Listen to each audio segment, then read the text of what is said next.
and welcome to the all-new, all-different #1 comics podcast. We are a weekly comic book podcast where in each and every episode, we take a look at a brand new first issue comic book, break down the story and art, give it somewhat of a review, and let you know if we think that you should move on to issue number 2 or not. We also talk a little bit of comic book and related news, as well as what's new at comic book shops this and next week. This is episode number 41, Bob, in case you were wondering. And 40 more times. Exactly. And by the way, that is Bob. Say hello, Bob. Hello, Bob. And I'm Dan. We're your two co-hosts with the most. I couldn't think of a fun Beetlejuice. Oh, no. Now you said it. Yeah, well, fair enough. I guess it's not Bloody Mary, so that's good. I was going to say, would you rather me say Candyman or No, Bloody Mary? No. God, please, no. I remember that movie. I don't want any of that to happen. I'm good.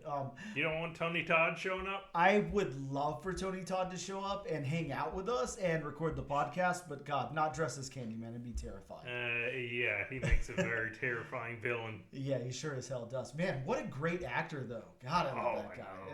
His work in Final Destination also. Just as cheesy and campy as Final Destination got towards the end, God, he was always I'd hate to meet him in the dark alley. Oh, hell yeah. He was like the glue that held that whole franchise together. Just those little appearances, just amazing. I mean, he will be Venom in this upcoming Spider-Man game. Oh, God, that's so amazing. Speaking of that game, anyways, we'll get into news in a moment. Again, this is episode number 41. Bob, what book are we covering this week? Jesus, from Marvel Comics. This week we are covering the all-new Spine-Tingling Spider-Man #1. Yes, Look, I'll just say this. I'm very excited to talk about this one. That's all I'm going to say. I'm going to lead with that. We're going to take a quick break, and when we return, I don't know, we'll do something. And we are back with episode number 41 of the all-new, all-different #1 comics podcast. Bob, let's talk about comic book news. Is there actually news this week? There is news this week. Wow. A little bit, again, like, I can't remember what episode it was, but remember that one episode where we're really excied that the comic book news was comic book news? It's kind of one of those weeks. We've got some comic book news. Well, for a couple of episodes we did, it was nothing but James Gunn, new definitely. DCU. Yeah, and I'm pretty sure that's already fizzled out at this point, so we'll see if anything materializes there ever. But yeah, in news, look, there's a whole lot going on in the Spawn universe. There's a whole lot of titles coming out. There's just a whole lot happening with Spawn that's about to be up and coming. What were there, about 5 or 6 titles a couple weeks ago? Quite a few announcements. Sam and Twitch is coming back in their own title. We've also got a few Spawn spin-off titles. There's one called Rat City that's going to be written by ERICA SCHULTZ, which I think is phenomenal because I heard about this on Instagram. And look, I'm sure it was like episode, I think it was 34 or something, but I interviewed ERICA SCHULTZ. I talked to her about a lot of projects and stuff she had down the pipeline, and she did not mention a thing about Spawn. So she was definitely keeping that a secret. Hush, hush. Yeah, but she's going to be writing on this Spawn book, and that's not actually the news that I'm announcing, but that is really, really cool. I'm really excited to see that. You just took a turn to the left. Yeah, and she's also the first female creator to work on Spawn, which is really cool. Very cool. Yeah, and if anybody, is going to do an amazing job on Spawn, ERICA SCHULTZ is going to nail that. She's going to be really cool there. But in that book, Rat City, that's written by ERICA SCHULTZ, there's a new Spawn costume debuting, and it's amazing looking. It looks really, really cool, and it's like a how do you say that? Mechanized, thank you. Mechanized cyborg looking Spawn costume. It's so cool. Drawn by Rob Liefeld?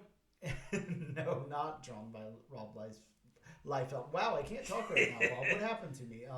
I'm not having a comic book stroke, I hope.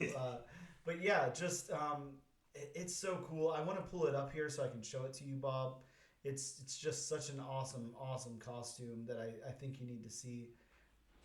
there's a little picture of it. Just really different. Just a really different look for Spawn. And of course, this is a only an audio medium, so you guys can't see this. But definitely go to cbr.com. For the audience out there, I will say, at least in my humble opinion, it does harken back to the 90s. Yeah, definitely. There's the full view of the design there. So. Besides the pouches, it really harkens back to the 90s. Yeah, I don't know. I really like this. I'm really kind of excited. Just imagine if spawned with Iron Man. Yeah, I could see that. Yeah, this is just cool, and it's got like, I don't know. I feel like it's almost a little anime inspired or something. Yeah, I do too. Yeah. Maybe like Gundam inspired or something mech like suit that. inspired. Yeah, really cool though. I'm kind of stoked about that. So I wanted to make sure I included that there in the news. Next up, Bob, this is a little bit of news for you, and I don't know if you read about this or not, but Marvel has canceled Star Wars Bounty Hunters. Yeah, I hadn't heard about that. I mean, I never really read Bounty. Did they say what issue they're ending with? No, they haven't said, or at least I don't see that news yet come out. Yeah, I wasn't reading Bounty Hunters, and I just hadn't really heard anything about it. Mm-hmm. So I didn't know how popular it was. Well, it's being replaced by a Jango Fett book. So there's going to be a Jango Fett ongoing. Okay, because I had been hearing about that. There's actually a few ongoings coming down, or a few things that I had heard Star Wars wise coming out of New York City. One of them was a Mace Windu series. Mm-hmm. One of them was a Jango Fett series. They're adapting the book from the Thrawn trilogy, Alliances. Okay, yeah, I did read that. I mean, I didn't know what the hell they were talking about, but yeah, I read that. I figured you had no clue what they were talking about. And I also know they're, I don't know if it's going to be a graphic novel or a one-shot or what it is, but it's going to have something to do with Qui-Gon Jinn and Obi-Wan Kenobi. Oh, okay. So, yeah. I don't know. Yeah, maybe it'll be a one-shot. Maybe it'll be a full ongoing. Who knows? I am saying Star Wars names to you right now. I know who those people are. Yes, I'm familiar with them. Huh. Bob, also in news, a little piece of news that you talked about a minute ago before we started recording. Deadpool 3 being pushed back because of the... I don't... Is it because of the actors' strike now? Is that what's... I mean... I didn't know there was an actor strike. Oh, yes, there's an actor strike as well. Is there? Yeah, So because we have a writer strike. Didn't we resolve the writer's strike? Haven't those demands been met?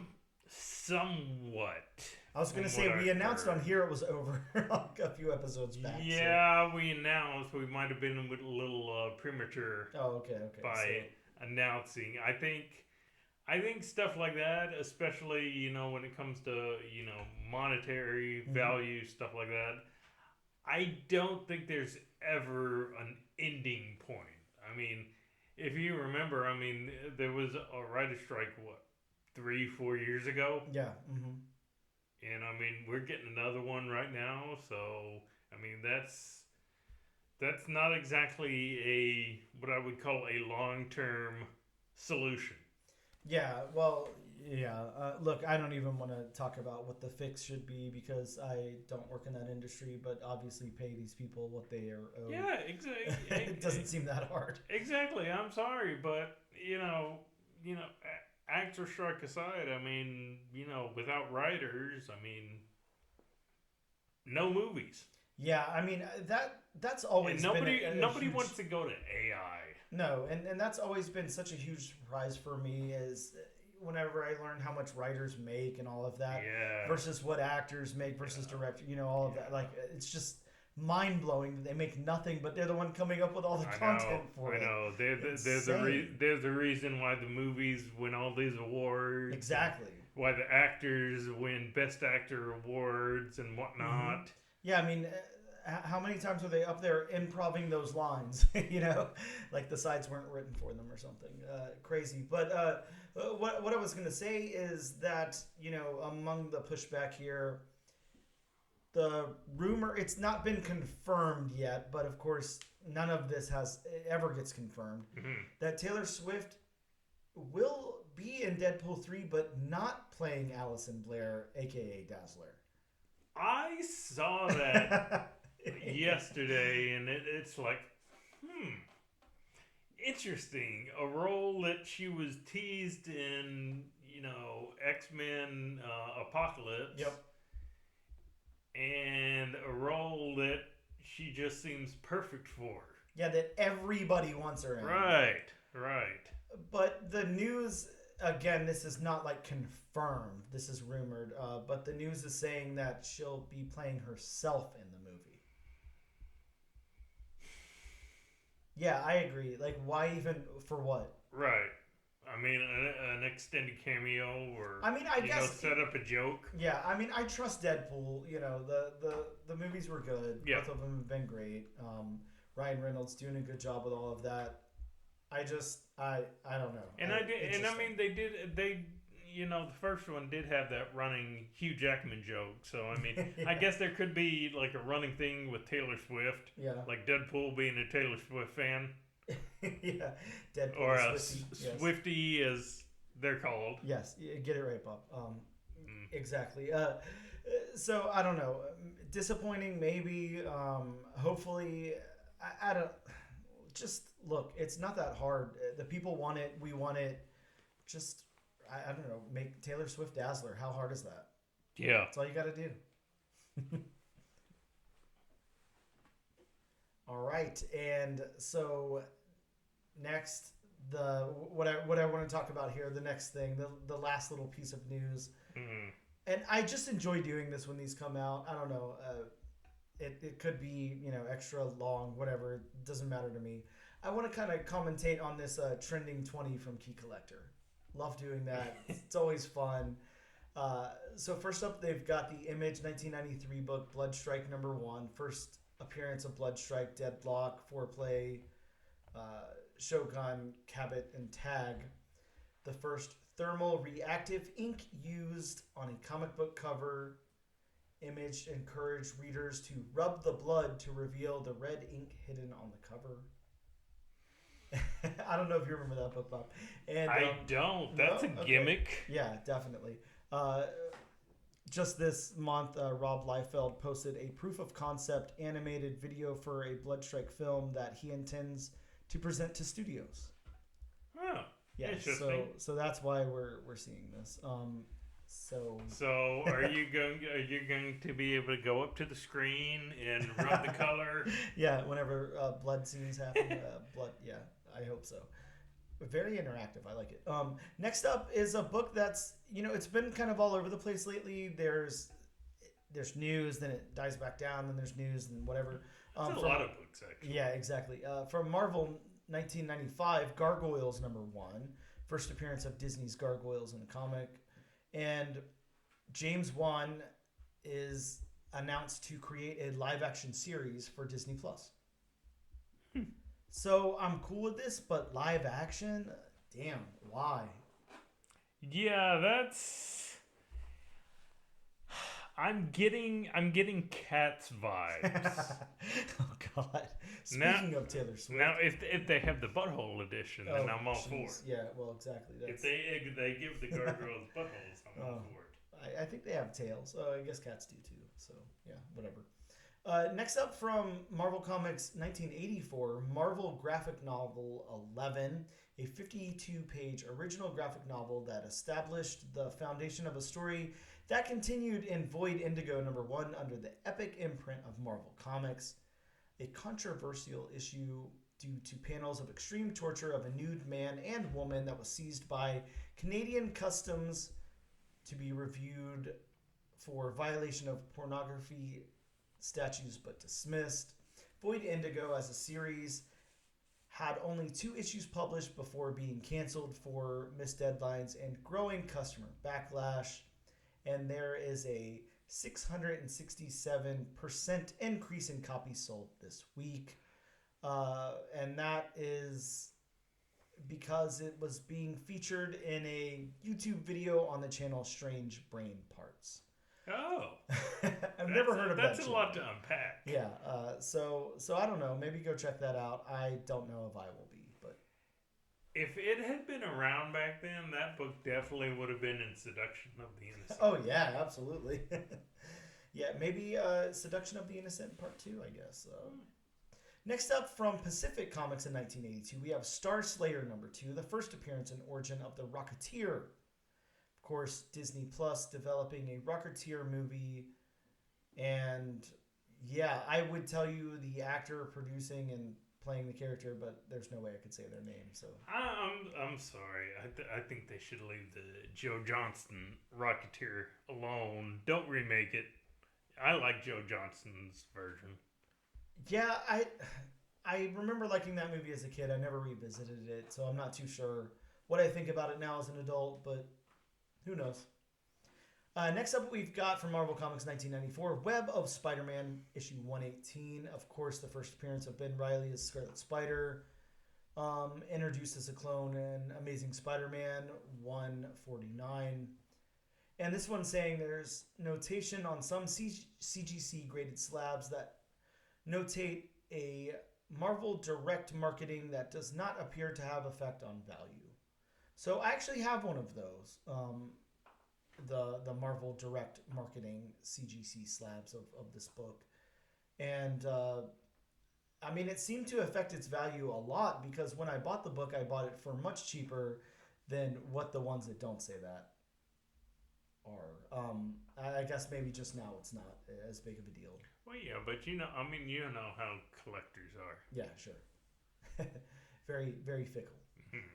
Next up from DC Comics in 1982, DC Comics presents issue number 52, the first appearance of Ambush Bug. Bob, what do you know about Ambush Bug? Nothing. Yeah. Nada. Zero. Zilch. A big fat goose egg. Yeah, I have quite a few Ambush Bug comics, and I don't even know what the hell that character is. Do you really? Yeah, from a collection that I bought. Oh, wow. Yeah, know nothing Wait, about somebody actually collected Ambush Bug comics? This guy collected a lot of stuff.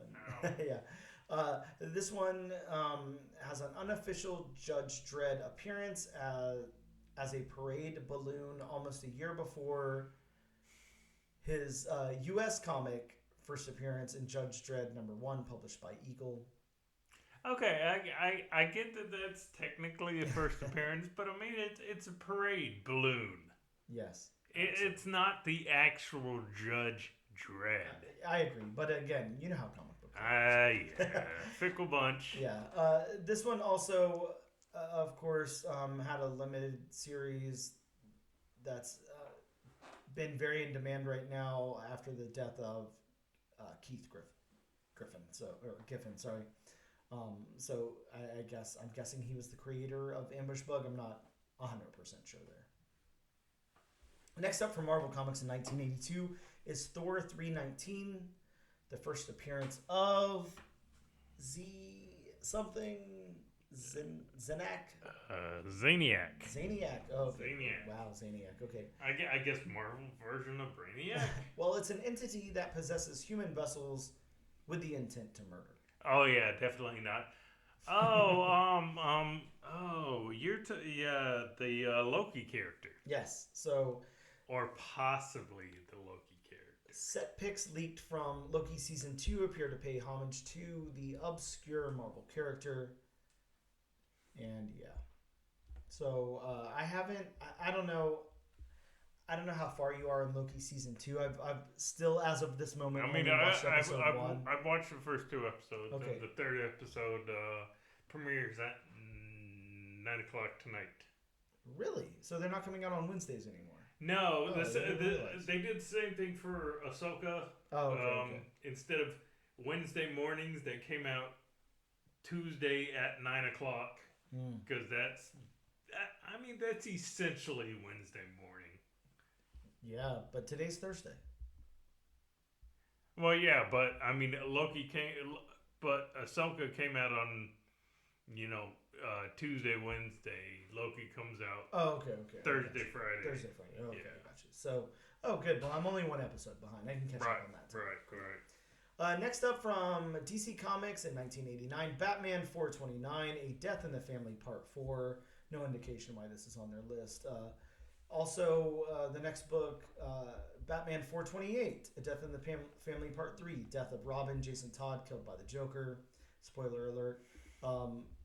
Batman 427 ended on a cliffhanger that placed Jason Todd in the blast zone of an exploding warehouse. In case anybody doesn't remember that.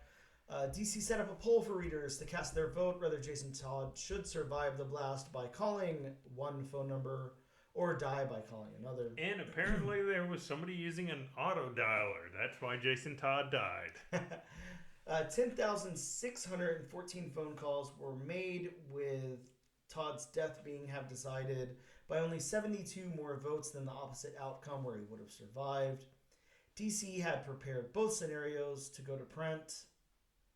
And the reason for this being that it was announced at New York Comic Con that DC would publish the alternate ending where Jason Todd survives. A friend of mine texted me this bit of information, and the only thing I texted him back was, "Why?" Yeah. For what? after how many? When did that book come out? 89. When you were just a tiny Bob. It makes me think. You said they had both scenarios ready to go to print. It makes me think, okay, after all these years, did they really have both scenarios, ready to go? Or did they have a vague idea? I mean, it said they were both ready to go to print. Who knows? It's just odd to me that they waited. If they had both ready to go to print, they waited all this time. Yeah, I mean, maybe the demand is just higher now to see a survived Jason Todd. I'm not sure. No clue what the purpose. He's probably still going to become the Red Hood anyway. Yeah, true. Next up from Marvel Comics in 2014, we've got Edge of Spider-Verse 2. Of course, first appearance of Spider-Gwen. Gwen Stacy as an alternate universe hero in Earth 65. First appearance of M.J. Watson, who later bonds with the Carnage symbiote. And the first team appearance of the Mary Janes, M.J. Watson, Betty Brant, and Glory Grant. Next up from DC Comics, again in 1989, a big year, Bob, for DC Comics, I guess. Apparently. Batman Gotham by Gaslight. A one-shot story that introduced the non-canon use of established characters in an alternate reality that later becomes the Elseworld imprint. A Victorian-era Batman hunts down the serial killer Jack the Ripper. And, of course, it was announced at New York Comic Con that DC will be reviving the Elseworlds imprint. Which, again, is, for me, it's another case of why. Yeah, I agree with you. Why? For what? We've got Black Label. I mean, those are non-canonized versions of things that happen in the DC universe. Yeah, but pretty much. Money, I guess. Is DC trying their hand at what if? Yeah, seems like it. Definitely. Next up from Marvel Comics in 1983, we have Thor 337. Of course, the first appearance of Beta Ray Bill. And the first appearance of Lorelei, the sister of the Enchantress. Sorry. Beta Ray Bill. I again, no. Is there any reason why that's untrending? No reason why here. Of course, always a great book to pick up. Very insanely undervalued for such a long time. It is, and there's just been so much speculation ever since that little cameo he had in Thor Ragnarok. Yeah, and I feel like back to the yawning. Sorry, we can really, really do something with the character. Could be really, really cool. So yeah, I think even that Daniel Warren Johnson series that came out a couple of years ago, that Beta Ray Bill limited series was really, really good too. Beta Ray Bill should have an ongoing, in my opinion. I don't see why not. Next up from DC Comics in 1968 is Showcase 73. first appearance and origin of the Creeper, and the first appearance of Professor Yats. I don't know who the hell Professor Yats is, so whatever. I barely know who the Creeper is. Yeah. Next up from Marvel Comics in 1989, Bob. This is one that I'm very, very excited about. This is, of course, I have a couple of favorite characters over at Marvel Comics, and one of them is absolutely Jubilee. This is Uncanny X-Men 244. First appearance of Jubilee, a Chinese-American teenager with the ability to emit fireworks from her fingers. Again, no real reason given why, but it's on there. Next up from DC Comics in 2006 is Batman 655. First cameo appearance of Damian Wayne, the son of Bruce Wayne, and Talia al Ghul in Shadows. Here is what's cited here, and this is, I don't know. It says, misconception cited by many resources as Damian's first full appearance, but aside from one panel that shows his eyes only, he is otherwise fully obscured by shadows. It should be noted that the 1987 graphic novel Batman Son of the Demon introduced a child of Bruce Wayne and Talia al Ghul, but the story did not take place in main DC story universe until Grant Morrison integrated portions of the graphic novel into the origin of Damian. So I don't know. That's important to someone probably. Next up from Star Comics, aka Marvel Comics, aka Star Comics, in 1985, we have Thundercats #1. First team appearance of Thundercats, Lion-O, and the whole gang. Do I have to go through the main characters for you? No, but I mean, we could sit here and say each one of them if you'd like. Deadline reports that director Adam Wingard, who did King Kong vs. Godzilla, is set to direct a Thundercats movie for Warner Brothers. And the reason for it being sold this week is that Dynamite announced that they would begin publishing Thundercats, as we already talked about in previous episodes. Yes. Next up from DC Comics, Batman 497. Sorry, this is in 1993. Of course, Bane breaking Batman's back. Nightfall Part 11. Iconic. How many copies do you have? Oh, Jesus. At least 100. Ooh. Yeah, gotta be a lot of those in storage. Next up from Marvel Comics in 2014 is Amazing Spider-Man issue #4. First full appearance of Silk, a Korean-American girl who was bitten by the same radioactive spider as Peter Parker. Retcons. Yeah, of course, in 2021, Amazon said that a live-action Amazon series was in the works. Lord Miller would executive produce, and Amy King would be the showrunner. The series, titled Silk Spider Society, would be based on the characters created by Dan Slott, and the first of more of extended Spider Universe stuff going on. Again, no reason given for why it's in the trending this week. Next up from Marvel Comics in 1994, Wolverine issue #88. Bob, a book that I just recently picked up. Having that full run of Wolverine, except for issue 88 for no apparent reason. That's crazy. I know. So I had to go spend, I forgot how much I spent on it. I think it was $60, but it is a very high-grade copy, so I'll take it. But the first battle of Wolverine versus Deadpool. And then rounding us off, the final book here on the Trending 20 is an exclusive, so take that for what you will. It's Transformers #1 from Image Comics, of course, published this year in 2023, Year of the Bob. This is a Scotty Young Artist Web Store exclusive, so it's a little baby Transformers, Bob. I don't know if you've seen that cover, but yeah, is that Optimus Prime? Is that who that is? Okay, it's a baby Optimus Prime running from a whole bunch of flames. Well, I mean, baby Optimus Prime is Orion Pax, so okay. It's a baby Optimus Prime. Very good, very good. We're going to take a quick break and we'll be right. And we are back with the all-new, all-different #1 Comics podcast, episode number 41. That's what, 3-4 times? Yeah, I still have a lot to go, right? Yes, you do. Damn it.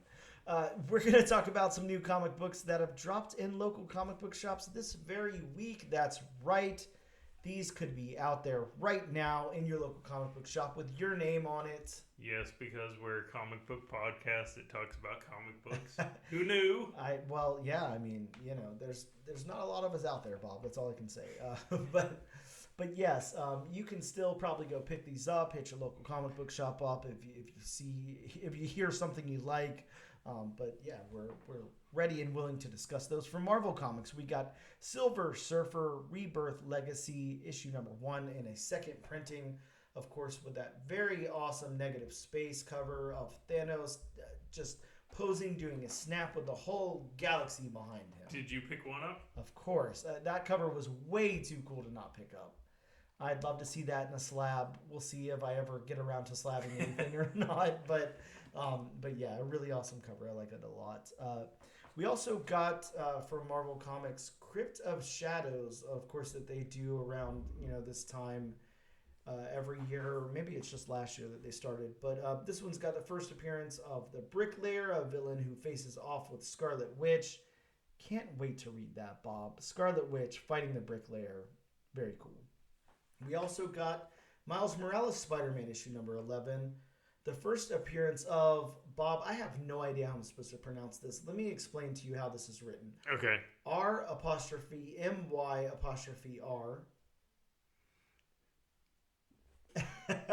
Yeah, just please give it a shot, Bob. I'm going to say Rymar. Rymar? Okay, I like that. Rymar. Rymar. Just say Rymar. Sure. Well, the thing I really like about this character is it is a vampire who cannot be killed.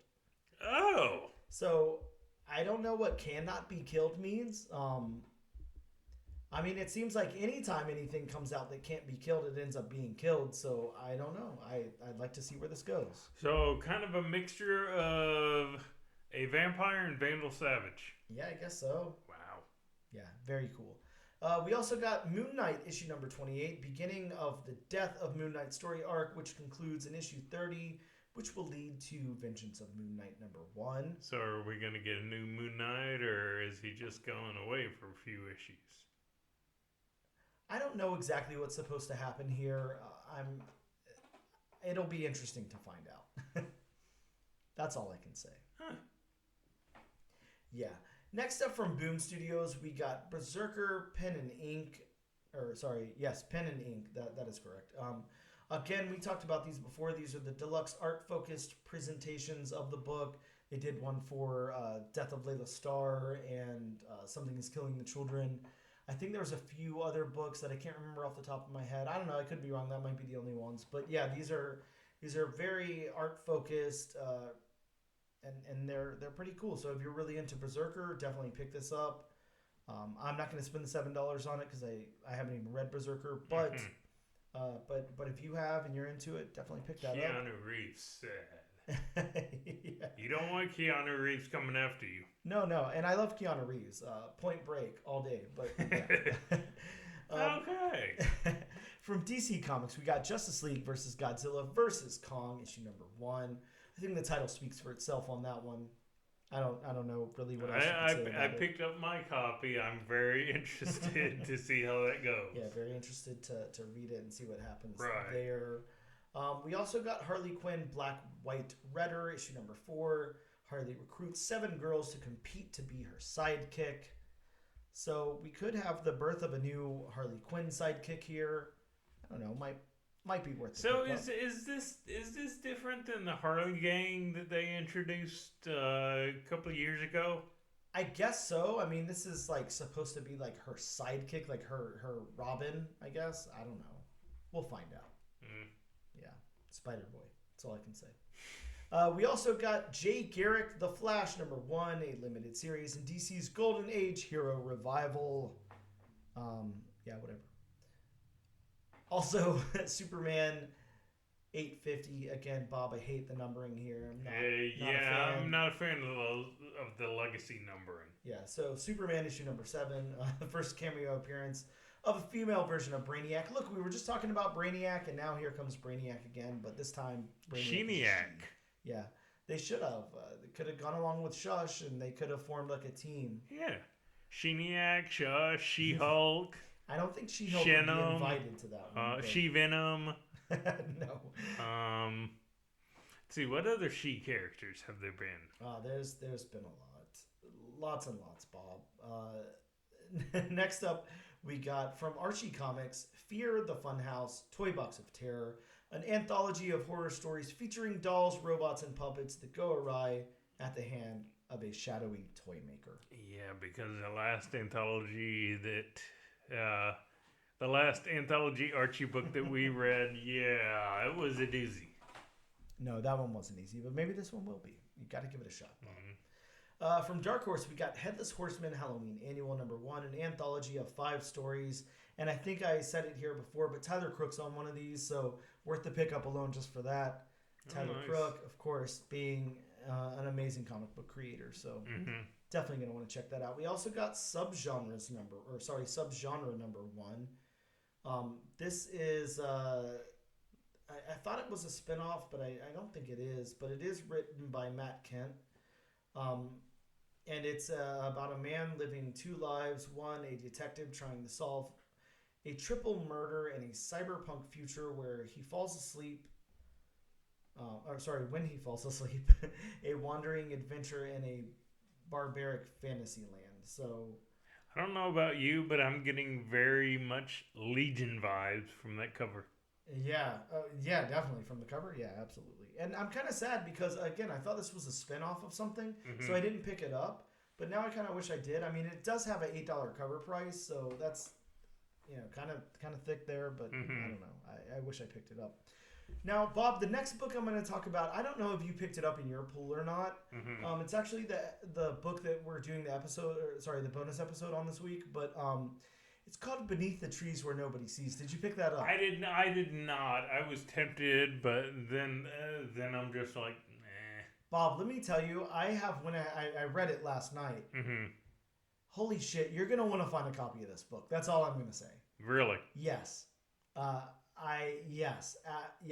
a copy of this book and, maybe hit up the LCS and tell them to throw one in your pool if you still got some on the table, because... I was gonna say the good thing with that is when I went to pick up my comics today, it seemed like there was still a good amount of cover A and cover B left. Yeah, definitely.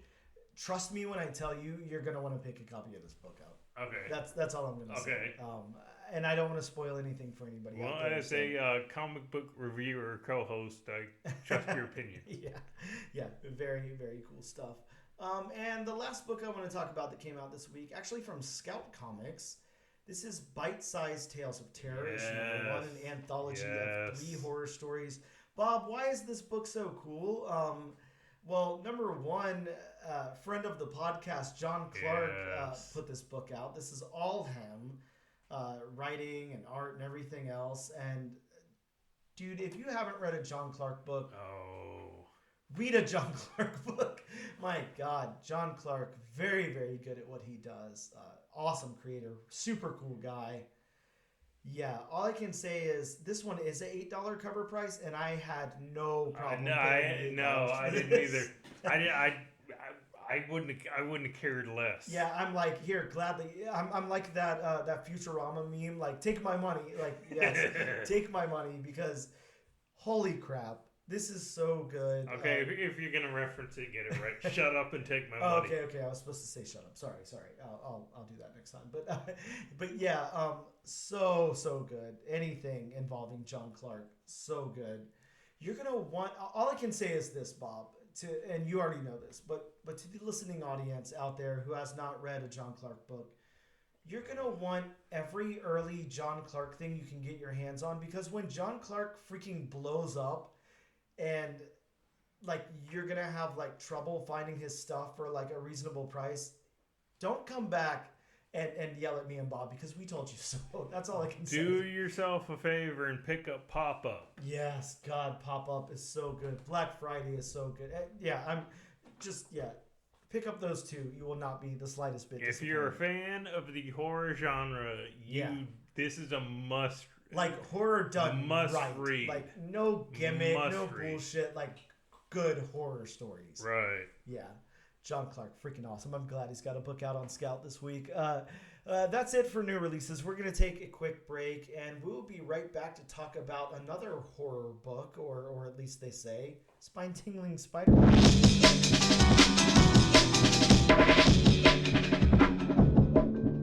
And we are back with the all-new, all-different #1 Comics Podcast, episode 41.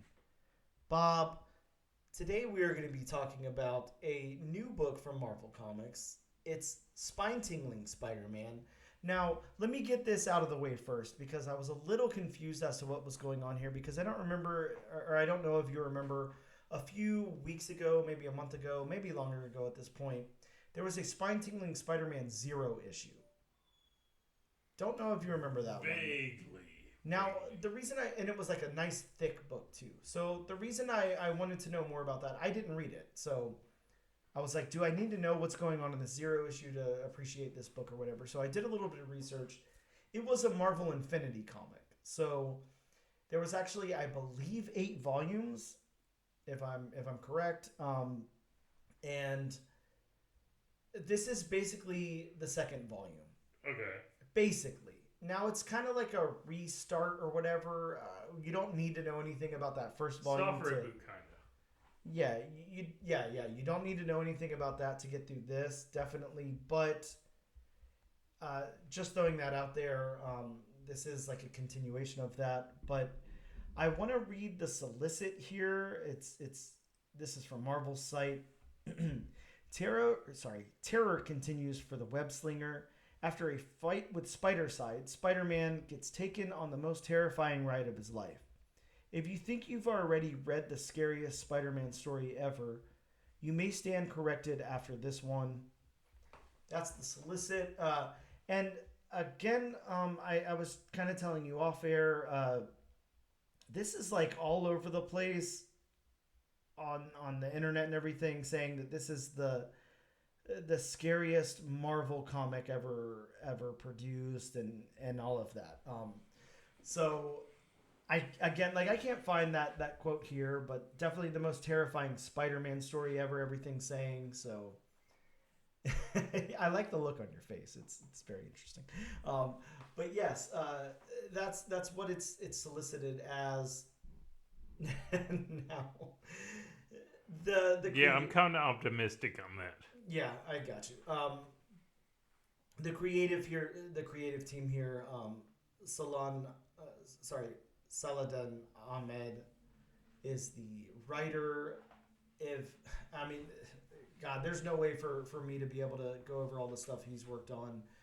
Obviously, Miles Morales, Spider-Man, Amazing Spider-Man, Magnificent Miss Marvel, Black Bolt, Exiles, Terror War, Star Signs, Daredevil, Conan, Battle for the Serpent Crown, Abbott 1973, Abbott's Quicksilver No Surrender, Miss Marvel, Absolute Carnage, Miles Morales, Wolverine, Black, White, and Blood, Marvel Snapshot, Abbott 1979, and look, the list just goes on and on and on and on.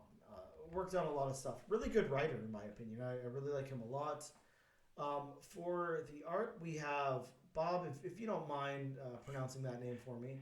I'm gonna say Juan, and I'm probably butchering this. Juan Ferreira. Okay, well, good enough. Better than I would have done. He's worked on a lot of things. Green Arrow for DC Comics, New Suicide Squad, Constantine, Small Gods over an Image, Gotham by Midnight, a really cool series that I actually liked a lot. Calder from Dark Horse,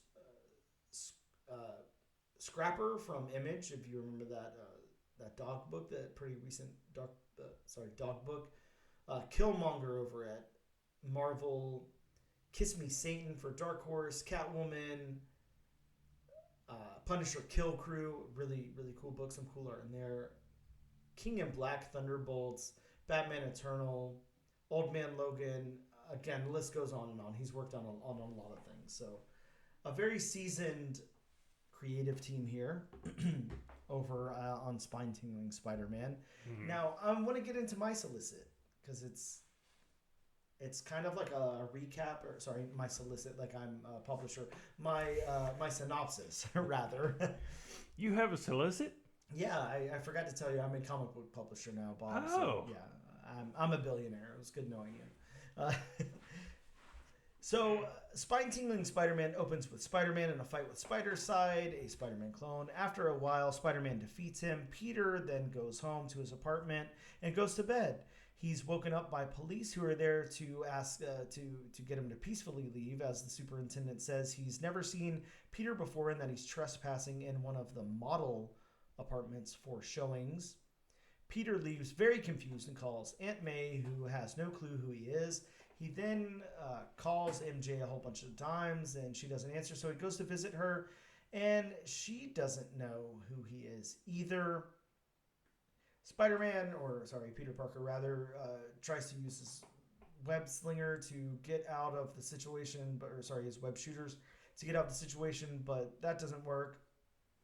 He then tries to call the Avengers and the Fantastic Four, but is declined. He then gets a text asking if he wants his life back. He's told to go to a specific train at a specific time and is met with a completely empty station. But when he gets on the train, a zombie train operator, I don't know what is that, the conductor, I don't know what that person's called, but I just said operator, keeps asking Peter for his fare. Peter runs from him and sees some anthropomorphized boars eating a human head as the zombie operator chases Peter, and we get a to be continued. So, I don't know. I pretty much just kind of recapped everything that happened there. Bob, now, what do you call that guy on the train? What would you call that? I'd call it more of a conductor. The conductor? Okay, well, good enough. Yeah, I just wasn't sure who, asks for the fare. I mean, I guess that makes sense. If you hop on, a bus or something, you pay the bus driver, so makes sense, I guess. Bob, let's get into this one. There's a lot to unpack here. This is a very interesting story. I'm not sure. It is. I actually wasn't expecting this. Yeah, likewise. At all. I was expecting something that had a lot of ties to, I don't know, what's going on in Spider-Man and all of that, and this really doesn't have any of that. So how about the story beats then? What did you think about the beats of this? It starts with that battle, which, I mean, it's got to be pretty apparent that something in this battle caused this to happen, I would think. So, I definitely, I think the beats did what they're supposed to do. I think it just flowed. I mean, there really were no lulls. Yeah, there was no story. dead spots. No. And this was an easy read. Not a I lot was of it's over. Not a lot of exposition or anything. Exposition, yeah. None really, none to speak of. I did kind of like how it bounced around there, because it almost made me think, what if that happened to me? What if I went home and went to bed and then woke up the next morning and then, this wasn't really my home? What would I do next? Well, next I would go try to find learn kung fu. Yeah, well, that would be a good idea.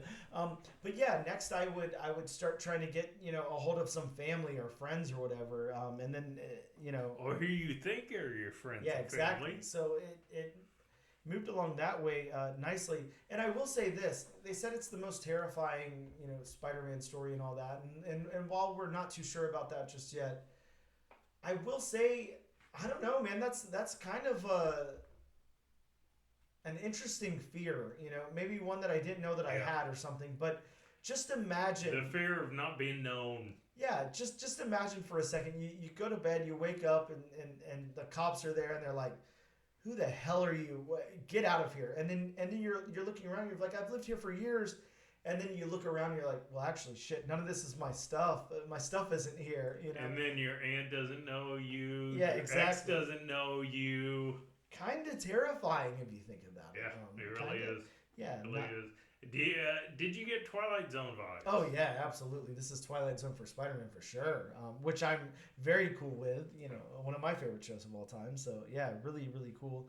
How about the narrative then?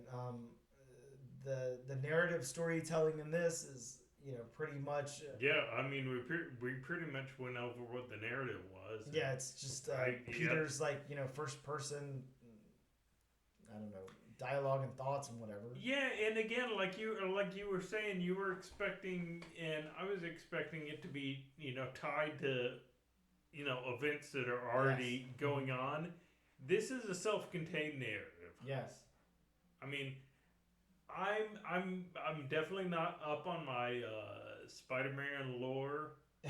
Recently.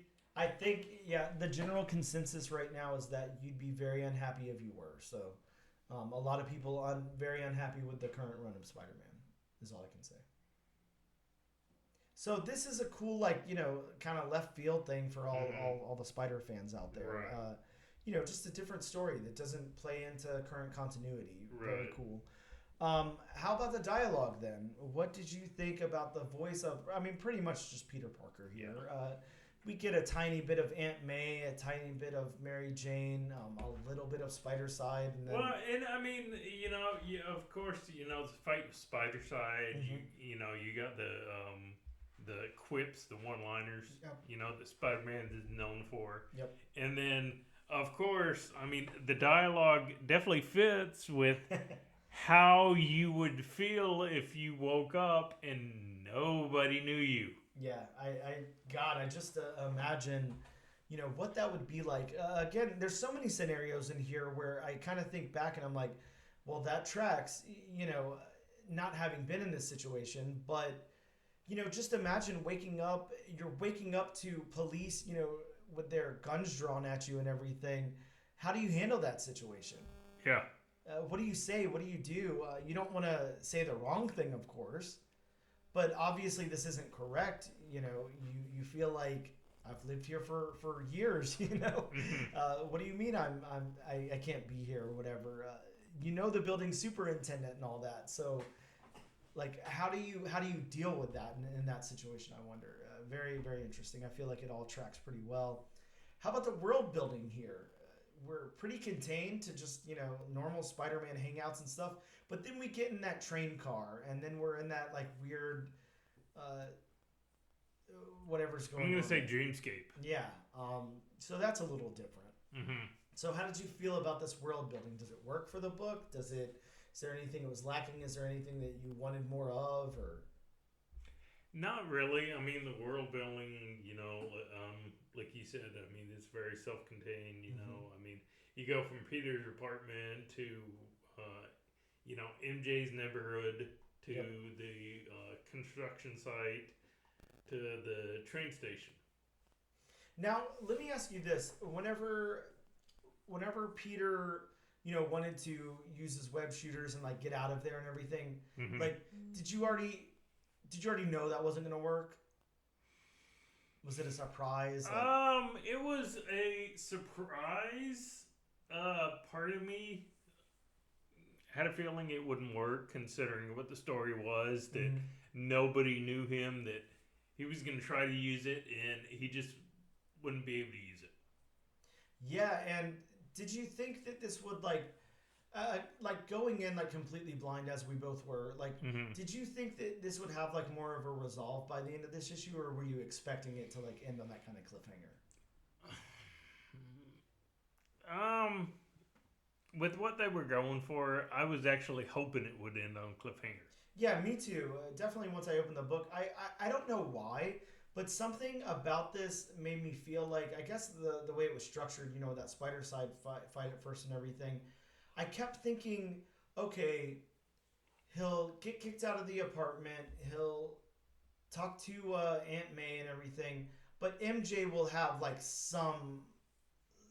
something in here. There will be something about Mary Jane that makes it where, she's just I don't want to talk to you right now, Peter, or something. That's what I was expecting.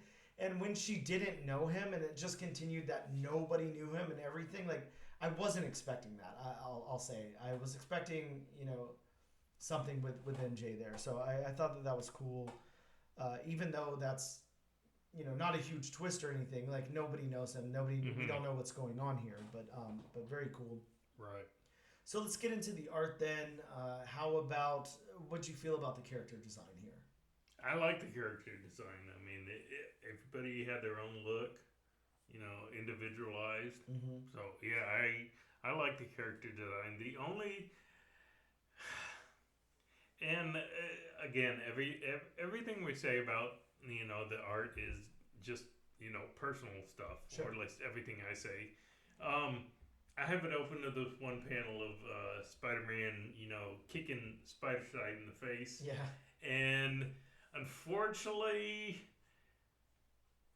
I'm sorry, but at that moment, Spider-Man has the Hunchback of Notre Dame look on his going on, Yeah. and that's kind of like, ooh. Yeah, okay, well, here's what I'm going to say. I'm not going to lie because I wasn't super into those first few panels of the fight. Not that they were bad, but just it's not really my preferred style of art. Right. I do like the way Spider-Side looks. He almost like kind of reminds me of the Max or something. Like just a really interesting look there. Yeah, that's a really good comparison. Yeah, I like that character, but something about the way this fight moved. There's some interesting things going on with the layout and the paneling. Mm-hmm. If you look at the where they're kind of I don't know, juxtaposed onto the side of the buildings and everything. The panels are taking place there and stuff. I don't know. It's very interesting. But once we got into the book proper, I do like the art. I like the way that this artist like draws the humans and everything. It's a very cool look. I like it a lot. How about the backgrounds then, Bob? What did you think about those? We have like a lot of different backgrounds here. Some of the interiors and stuff are very plain and just kind of drab or whatever, and then you get city shots and everything. I was gonna say you get the shot of the construction site. Yes. Peter falling down the hole at the construction site, and I mean you basically see, the individual layers of dirt. I mean you see the construction equipment, you see the pipe jutting out. I mean, you see all the windows on the building, you see the water tower. So I think for the most part in like what I would call the action panels, because you see the backgrounds whooshing by, which usually symbolize action. I think that is an artistic choice not to, put any details or anything. Yeah, definitely. And then you have these static shots of like him falling down the hole where, everything is perfectly detailed. I mean, you see, the bricks on the building. So, yeah, to me, the backgrounds work. Yeah, really well. They work really well, and like you're saying, like the artistic choices there for the action shots and everything. Right. We get the same thing in like you had it open to this splash page during the fight. I mean, we do get to see some backgrounds, but again, those are artistic choices by showing all the different rooftops and buildings they fight, but they don't have perfectly detailed backgrounds. I mean, they have a lot of this, the cityscape whooshing by, action shots. Yeah, and the thing that I'll say about this is like very like comic booky. I like it a lot because especially now, like in the current time that we're in, like the modern age of comics that we're in, a lot of times like people want to kind of do away with that, those action shots, the onomatopoeia and stuff like that. And this is not shying away from any of that. It's got a lot of like static images, and then it's got a lot of those action shots. It really works really, really well here. And I don't know if you feel the same way. Not to a T, but especially the fight with Spider-Side reminds me of the Spider-Verse movies. Yes. The fight scenes during the Spider-Verse Absolutely. movies. Yeah, I'm with you. It's you get the static shots, but then you get a lot of, action whooshing by. Yep. Yeah, it's done. It's actually done really, really well. If nothing else, the art in this book is very, very interesting. Really, really cool. Takes some really big swings and pretty much executes on all of them. I mean, so. It is Spider-Man. Yeah, yeah, true. So we basically covered backgrounds and locations. I don't think there's much else to say about that, other than I guess I do want to get into, just for a second about the whenever we get on the train there, because the art style kind of shifts. We have the I don't know, operator or whatever. I'll tell you, and you bring up the operator. To me, that is definitely where the art tone shifts. Yeah, a lot. I've heard a lot of comparisons to. I'll never be able to get this guy's name right, but he's like a manga artist, a really big one. Everyone always talks about him. Whenever we talk to the Lonnie and Jenna from The Sickness, they talked about him. Jinjitsu or something. I'd never be able to pronounce it, but anyways. I have a friend who's big into manga and Japanese anime and all that, and he would probably know exactly. I know who you're talking about. Oh yeah, 75% of the audience right now is saying the name, and they're like, "You stupid idiots, I know. Just say it." But, I know. But anyways, again, we've heard the name before. We just can't think of it right now. On the internet, there's a lot of comparisons to that. Once we get into the horror stuff, no, this stuff is really, really cool. I really like the tone and the art here. It's actually done really, really well. And then they do this thing, and I'm gonna flip it to one of the panels where it's happening, Bob, for you. And again, the audience won't be able to see this, but it's like this weird blurring technique that happens in different panels and different pages and stuff throughout the book. Here's one where we get it, where Peter's surrounded by the cops, and there's this weird, I don't know, haziness going on. It happens again later in the book. I think the last panel actually has it where there's this hazy blurriness going on in certain spots. I don't know what that means. I don't know if that has to do with dreaming or what's going on there, but obviously we're going to find out whenever this volume concludes and everything there, but it's going to be a long road to get there, I think. So get ready for that. But yeah, the last thing we talk about is the colors here. And I do believe that the colors were done by the illustrator. I don't think there's a separate colorist. Yeah, the illustrator is the overall artist on this book. So he's doing all of that as far as I can tell. So I don't know if, as far as colors go, I'm going to go ahead and say this really tracks as a Spider-Man book. And then whenever it goes into the nightmare scenario and everything that's going on towards the end of the book, it really fits that tone and everything as well. So I think that overall the colors in combination with the locations, backgrounds, and characters, A+ for me. It really works really, really well. You get those. I don't really want to say vibrant colors because they are kind of muted. Yeah. During the fight scenes, but you get more vibrant colors, red, yellows during the fight scene, and then when he gets on the train, you have those more washed out blues, grays. Yeah, lots of grays. Yeah. I mean, even the muted red of the blood on the conductor's face. Yeah, and that conductor, you can tell a lot of thought was put into the character design of that conductor there, definitely. Okay, well, question of the podcast, Bob, is this enough to bring you into issue number 2 or not? It's enough to bring me into issue number 2. Yeah, I'll say this. I when I first cracked it open, I wasn't too sure when it first started going into the, Peter Parker doesn't know what's going on. His life is a lie or whatever's going on there.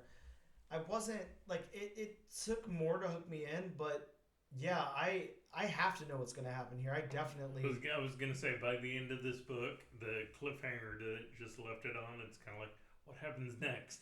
Yeah, it's definitely a cliffhanger, a page turner, all of that. It's an easy read, and I think one of the greatest things about it is it's an out of continuity story, so it doesn't have any larger ramifications on Spider-Man or whatever. You don't have to know all of the stuff that's going on in the Zeb Wells book or whatever, or subsequent volumes before that. It's just a fun horror thing that's happening.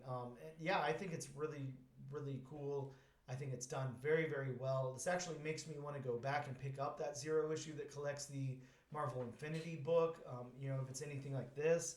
So, yeah, I'll definitely be picking up issue number 2 as well. So, this is a win all around for me and Bob here at the All New, All Different number 1 Comics podcast. We will definitely be picking up issue number 2. So, we absolutely suggest that you go out and pick up issue number 1, add it to your pull list, check it out. With that being said, we're going to take a really quick break, and we'll be right back.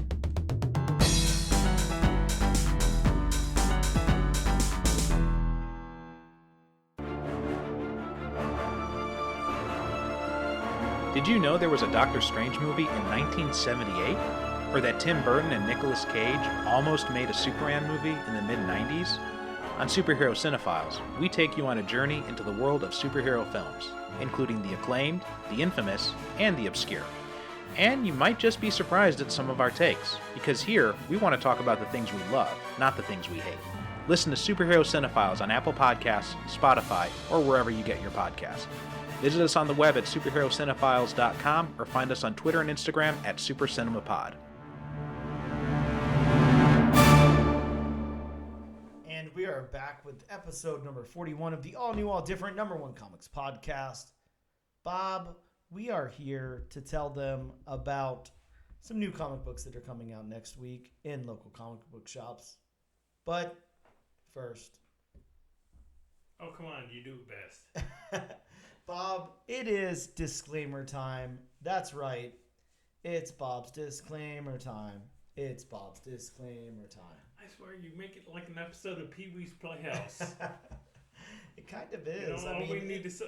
you are in that weird talking chair, so the audience can't see that. All we need to say is the magic word. And just, Well, we could get a magic word each episode. I'm down.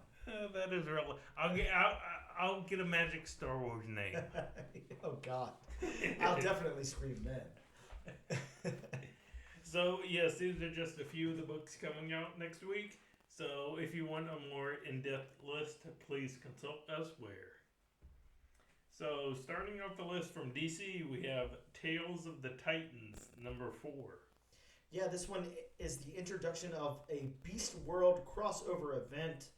Possible debut of the Necro Star, an event that transforms heroes into deadly animals. I always love those possible first appearances. I do too. Possible events, possible first event, possible appearance. Going to Marvel, we have a new volume of Captain Marvel. That's right, from Marvel, Captain Marvel, a new volume. New creative team here. This one is Stephanie. This one's written by Alyssa Wong with art by Oscar Nava, and the cover artist there was Stephanie Segova. I wouldn't know how to say that, but yeah, new creative team here. This is the first appearance of the Omen, a herald of the undone, and the first appearance of Yunga Yang, a thief in possession of negabands. So I guess there's more than one pair of negabands. I guess Quasar isn't the only wielder out there. Going back to DC, we have Flash number 2. That's right. This one has the first appearance of the Stillness. The Stillness. I could see that being a horrible thing in the Flash I really universe. could too. Still. I really could too. Just imagine Flash having to be still. That goes along with, what was it, the Turtle Force? Wasn't that a thing? Yeah, sure. Staying with DC, we have Amazon's Attack number 1. A series premiere featuring a team led by Nubia with Wonder Girl and who knows? Faruka the Second. Sure, Faruka the Second. Exactly. Just like Bob said. And the possible first appearance of the Goddess of Discord. The Goddess of Discord. Yeah. All right.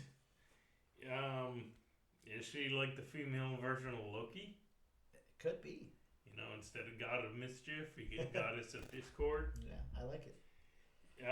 Staying with DC, we have Alan Scott, the Green Lantern number 1. This is a 6-issue limited series re-examining the early days of Alan Scott. Yes, Alan Scott was a Green Lantern. Yes. We have from Marvel, Hallow's Eve, The Big Night #1. That is right. This is a one-shot Halloween special that is teaming up ERICA SCHULTZ again. We're talking about ERICA SCHULTZ because she is awesome, but here she is with Michael Dowling teamed back up for Hallow's Eve. This one, ERICA did talk about on the podcast. If you want to go back and listen to that interview, trust me, you do. Yeah, there's some really, really cool stuff that's going to happen here. So definitely going to want to check that out. Sticking with Marvel, we have Marvel Zombies, Black, White, and Blood #1. The Marvel Zombies are back for a new volume, this time written by Garth Ennis, Bob.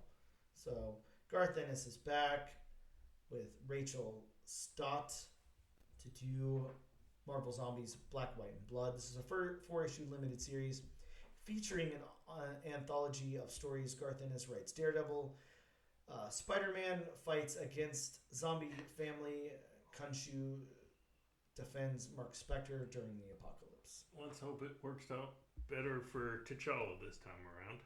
Yes, please. And then finally, from Image, we have Universal Monsters, Dracula #1. So, Bob, how excited about this book are we? Because this really am. Yeah, this is teaming up James Tynion IV with Martin Simmons, of course, of Department of Truth fame there. So, man, James Tynion on Dracula. Yeah. God, I'm excited about this book. Yeah. I couldn't be more excited. If this is not where the wheel lands, to say that I'll be sad, Bob, this is like, I don't know, we might have to record like a 10-minute bonus episode either way on it, because Jesus, I want to talk about this book. I'd be down for that. I'm so excited about it. So very excited. But that does take us to our next, little piece of whatever here. Great segue. Yeah, part of the podcast. We are at the lovely wheelofnames.com, no sponsor. But again, wheelofnames.com. I know you guys are listening to the show. Sponsor us. We use your website every week. We are going to click to spin here and reveal the winner of what we're covering next week. It is between Edenwood #1, Universal Monsters Dracula, and Captain Marvel. Bob, I don't know what just happened there. It for the first time ever kind of glitched out, so we're going to spin one more time here. I'm not sure what happened. Again, not something that usually happens, but it looks like it has landed on Edenwood, so that is the one we'll be covering next week. I can't say I'm disappointed with that. that. I'm not disappointed, but again, Bob, I do see a bonus episode in the future, so yeah, there's no way I can't talk about Universal Monsters Dracula. Written by James Tynion. Yeah, exactly. So yeah, tune in next week for Edenwood #1. We will be covering that. But that takes us to the end of this episode of the podcast, episode number 41, again, in case you weren't listening before, of the all-new Different #1 Comics podcast. Bob, here's the point in time where I tell them where they can find us on the internet. You can find us at Instagram at ANAD_1 Comics Podcast. You can check us out on X at ANADNO Comic Pod. I didn't make an X Twitter joke this time, but there it was. Wait, what's Twitter? Yeah, I don't know. It doesn't exist. You can also check us out on TikTok at ANAD_1 Comics Pod and on YouTube under the Comic Book Channel. This and every single week, we love to give away a copy of the book that we're covering, this week being Spine-Tingling Spider-Man, issue #1. A really, really great book to have in your collection. You're going to want it there. So what you've got to do is use our hashtag, AllNewAllDifferentNation, on a social media post of your choice to be entered in the giveaway. But we don't just give a book away, Bob. We'd like to make sure we see plenty of those hashtags. So hashtag, tell your friends to hashtag. Make sure you guys get those hashtags out there. If you can use X, you can use a hashtag. Exactly. Again, that's All New, All Different Nation. Make sure that you post that up. And thank you guys so much for tuning in. It's greatly appreciated, and we will see you next time.